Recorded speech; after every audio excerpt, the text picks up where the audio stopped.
Hello, you made it. Welcome to my video.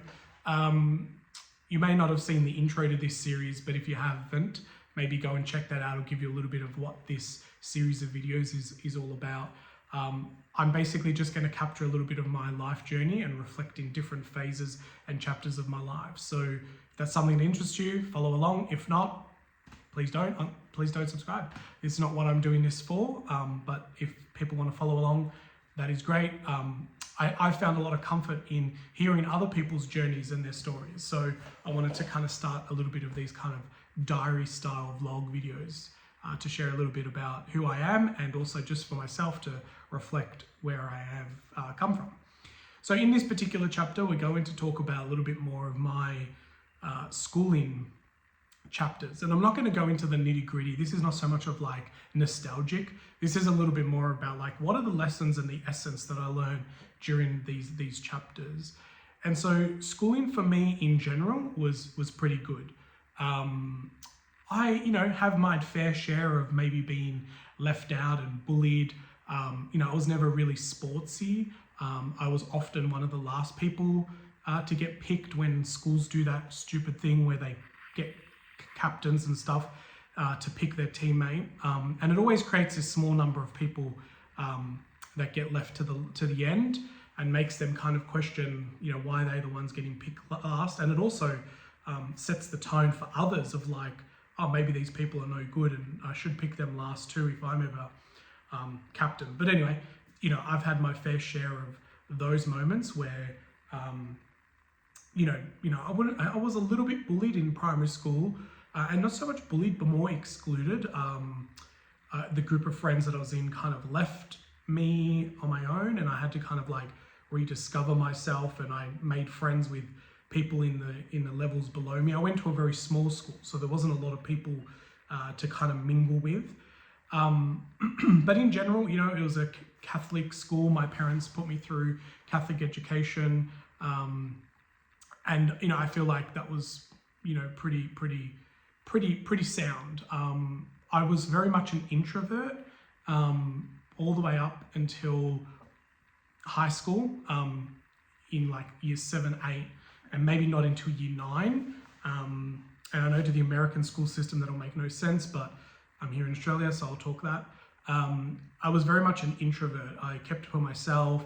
I had small friendship circle. But yeah, once I got to year maybe 8, I started coming out of my shell a little bit more. I feel like school was the first taste. I went from a very small primary school to a very large high school. So there was a bit of that culture shock of now like, wow, there's lots of people, lots of classes, different age brackets. And so that was quite interesting to go through that. And this is late 1990s and early 2000s. And, the internet was coming out to Australia, and, that's kind of really proud that, I was one of the first people to get the internet. I remember getting dial-up internet, and you'd had to use a modem, and back then it was the fastest you could get was like 14 something. And most people got on the internet when it got to like 28 or 56. But I remember when I was like, the first modem I had could only handle 14 megabits a second. And I used to get really annoyed that my parents would have call waiting and I would always get disconnected.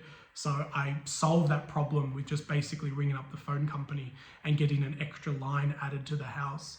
And I paid for that. Maybe I probably would have started paying for that because I did have a job, which I'll cover off in another chapter. And maybe not, maybe my parents were paying for that, I can't remember. But I just remember that it was annoying me so much that I had to solve that problem. And it kind of does kind of highlight how my schooling life was. It was very much always the problem solver. I'd always see opportunities. And after, getting on the internet and kind of discovering a little bit more, I'll cover off my kind of first business venture soon, because that kind of started in the schoolyards.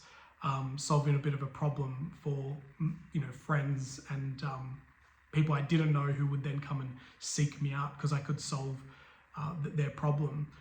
But the internet gave me this kind of biodiversity of understanding that people were very different from all around the world.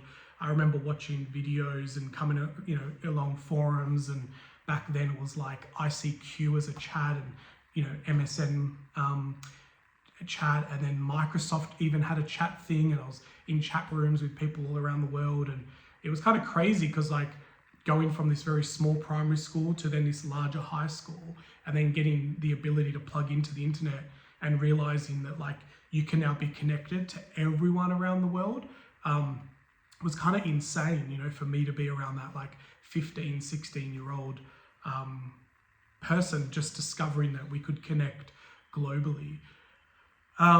So that's kind of, a little bit about my schooling. The first kind of business that I started was because I was one of the first to get the internet, and I also then got cable internet because I couldn't deal with the small, slow internet and dial-up. So I kind of, again, researched what's faster internet options, and Optus was offering like cable internet, and you had to get like the house upgraded. And so I convinced my parents to upgrade our home to get cable internet. And my pitch was like, and then we can get rid of the second line. So, I was trying to cut deals even with my parents back then. And I remember even like going under the house and like wiring things through the roof, through under the house to make it like I wanted it right in my room. And anyway, so I had a faster internet, so that would mean that I could download things for people. So I was basically offering, people could give me a list of things that they wanted downloaded, and I'd go off and download them and burn them onto a CD and sell them for like $20 a pop. So I was, kind of hustling in the schoolyard. And back then, the fact of like copyright and things like that was a little bit less. I wasn't really aware of like, maybe downloading some music and some movies, and thought I was helping people, access the content that they wanted. Nothing too illegal or explicit. I was never down that path, but it was all above board kind of stuff. But, just kind of what was doing wish list. It's kind of like the old days, you'd make your little mixtape by like recording on the radio, if you're that kind of millennial and remember recording songs off the radio. It was very much in that vein of like, how do I, get stuff on CDs that people wanted to download and watch. And so that was kind of my first introduction to business. And I also grew up with like my dad running businesses, and I maybe, by osmosis got a little bit of that entrepreneurial, business hustle from him as well. But that was kind of like my first realization. And my lesson learned there was that, wherever there's a demand, there can be a supply. And so kids in the schoolyard, we're trading all different things, cards, sometimes, cigarettes. But whenever there was a need or a want, then someone could solve that by creating a supply. And that was kind of my first introduction to supply and demand. And that supply chain, where if you could solve the problem and give access to something that people wanted, then you could be the supplier to that. And that, kind of started my brain through this realization that you can get paid to solve problems, and probably why I kind of trained my brain to be a problem solver. And back then I didn't really I didn't know this, but later on in the years, I kind of realized I'm probably undiagnosed dyslexia, because I was really bad at writing, spelling, pronunciation. And I'm kind of glad I wasn't diagnosed, because I think it's better to just kind of push through those things. But what I've realized, speaking to a lot of other people with dyslexia and like in different groups, is that people with dyslexia have this ability to kind of just like look at a problem and see the many parts that make up the whole, and like kind of join the dots. They're very good at like pattern recognition, which makes me really good at escape rooms, just FYI.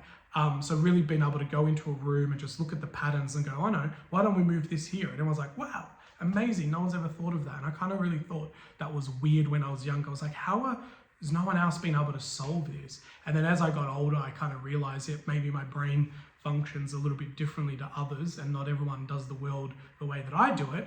And so that was really interesting to kind of discover that later on, and then have those reflections of like, oh, that's why.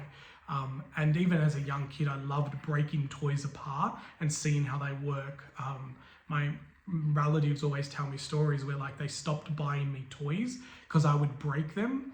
And that annoys me a little bit, because like, the fact that I broke the toys and pulled them apart kind of created this curiosity mind of mine of really like wanting to know how things work. And I even remember, just this memory's dropped into my brain right now, one of the first websites that I used to visit religiously when I was younger was howstuffworks.com. And it was just like this website where you would watch or see the process of how like a bottle is made or how things work in a factory.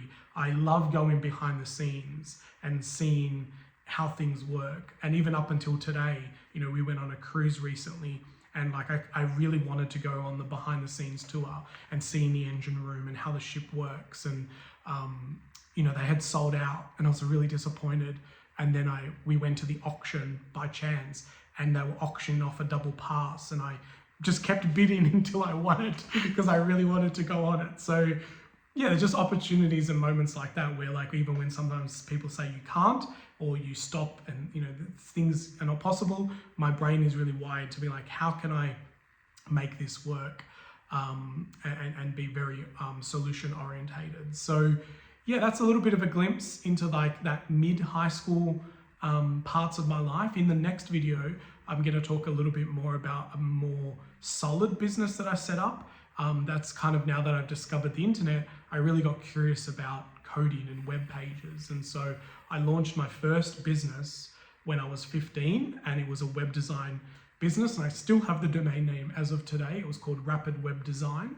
And I'm going to cover that off in my next video, where I talk a little bit about how I got interested in the web, how I got kind of taught myself how to code HTML, and how I was then like building websites for businesses in the area using eBay and Gumtree to win business, or to get known that I was like a web designer in the local area while I was still at high school. So if that interests you, make sure you subscribe and check out the next video that will drop after this one here. So yeah, that's a little glimpse into my high school and primary school, and yeah, really happy. And maybe I should finish this video off with saying that you know, I started off very introverted, and then I kind of became a bit of a chameleon. And I think one of my coping mechanisms was like to really just fit in with everyone. And so I wasn't really in a very tight friendship circle, but I was able to like float around different friendship circles.